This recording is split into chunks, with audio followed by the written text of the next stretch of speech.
Émile Lebelair, vos responsabilités syndicales de secrétaire général de la Fédération Poste et Télécom de la CFDT vous ont amené à rencontrer Louis Vianney. Et au-delà, finalement, de vos deux fédérations syndicales, il y avait les rapports entre la CGT et la CFDT. Comment vous l'avez senti, vous, dans ces rapports, y compris quand ensuite il est devenu secrétaire général de la Confédération CGT, dans ses rapports avec la CFDT? Louis Vianney n'a jamais été finalement quelqu'un qui, à la CGT, pensait qu'il n'y avait que la CGT, rien que la CGT et toujours la CGT. Il savait très bien qu'à côté, il y avait des organisations syndicales, Force ouvrière bien sûr, mais surtout la CFDT, et dans beaucoup de domaines finalement, sur le plan de la démocratie, sur le plan de la façon d'engager les luttes, eh bien, les rapports avec la CFDT étaient quand même dans de bonnes conditions. Quand il était secrétaire général des PTT, bien sûr, mais aussi lorsqu'il est devenu, et surtout lorsqu'il est devenu secrétaire général de la Confédération. Alors, au-delà des positions d'organisation qui sont toujours très importantes, qui orientent la vie d'une organisation syndicale, est-ce que la part personnelle joue? Et lui, quelle a été sa part personnelle à lui, ancien postier aux chèques postaux à Lyon et originaire d'un petit village de l'Ardèche? Oui, petit village de l'Ardèche, c'est quand même très important. C'est un gars de la campagne, moi aussi d'ailleurs, dans le Morbihan. Louis Vianney a vécu finalement sa jeunesse à Lyon comme militant des jeunesses communistes, responsable des jeunesses communistes et en même temps militant CGT. Et il a toujours pensé qu'il fallait qu'il soit dans le combat en mai 68 dès le départ et non pas à côté, comme le demandaient les jeunesses communistes au plan national. Il a toujours manifesté avec les étudiants parce qu'il pensait qu'il fallait qu'il soit dans la rue avec les jeunes comme lui.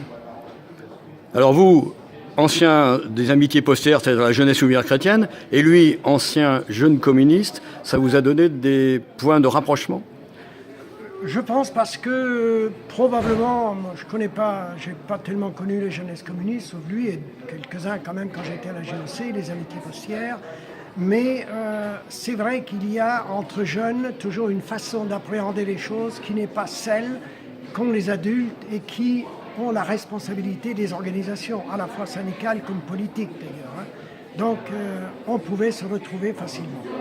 Ultime question, est-ce que finalement, avec la personnalité de Louis Vianney et sa volonté d'ouverture, il n'y a pas eu un rendez-vous raté? Rendez-vous au sein même de la CGT, et puis rendez-vous aussi entre la CFDT et la CGT, qui n'a peut-être pas senti la perche qu'il fallait prendre?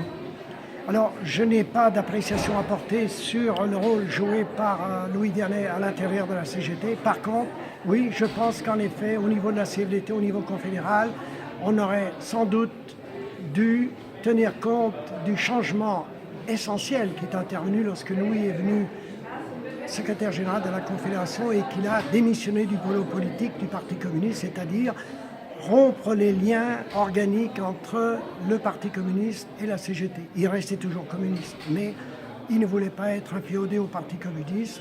Et je crois que la CFDT n'a pas perçu ce changement considérable et n'a pas facilité finalement la succession à l'intérieur de la CGT par la suite. Qu'est-ce qui fait, à votre avis, que pourtant la CFDT étant très éclairée, analysant bien les situations politiques et syndicales, elle n'ait pas senti cet aspect-là et ce levier qui pouvait peut-être être utilisé? Je ne sais pas, moi je n'avais plus de responsabilité au sein de la Confédération. J'avais quitté mon mandat au Bureau national confédéral en 1978 au congrès de Brest. Donc je n'ai pas tellement vécu de l'intérieur et je ne sais pas qu'est-ce qui a manqué à la Confédération CFDT, mais il a manqué quelque chose sans doute, peut-être pas uniquement au niveau des demandaires d'ailleurs, mais aussi dans l'entourage, parce que l'appareil dans une confédération est quelque chose qui pèse à la CFDT comme à la CGT et ailleurs.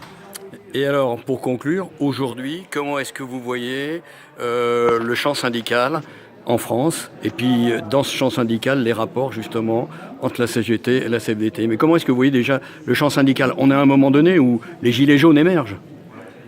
Oui, les gilets jaunes émergent. Alors moi je trouve intéressant que finalement la CFDT soit à même de proposer des alternatives, c'est-à-dire de faire en sorte que à travers les débats s'ouvrent finalement des discussions, des négociations et des nouvelles orientations politiques.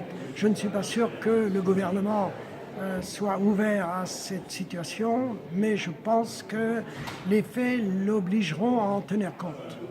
Et alors, dans les rapports, juste dans l'appréciation de ce qu'est aujourd'hui le champ syndical, par rapport à la société française. Alors, par contre, c'est vrai que la CFDT est devenue, moi ça me réjouit, la première organisation confédérale.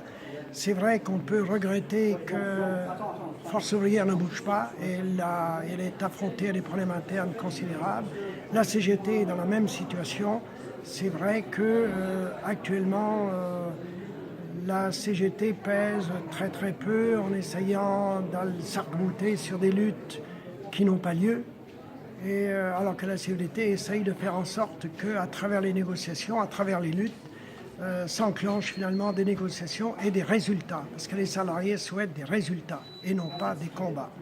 Alors justement, et on conclut ainsi, quand Laurent Berger, numéro 1 de la CFDT, redit et explique que le syndicalisme est mortel, pour vous qui êtes un militant de très longue date, qu'est-ce que ça vous inspire ?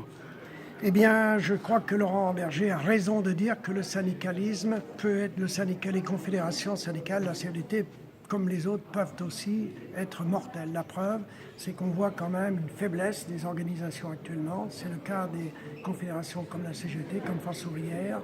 Ce n'est pas le cas actuellement de la CFDT. J'espère que ça va continuer, mais il faut toujours être vigilant dans ce domaine-là. La lutte est engranger des résultats, c'est quand même ce que souhaitent les salariés.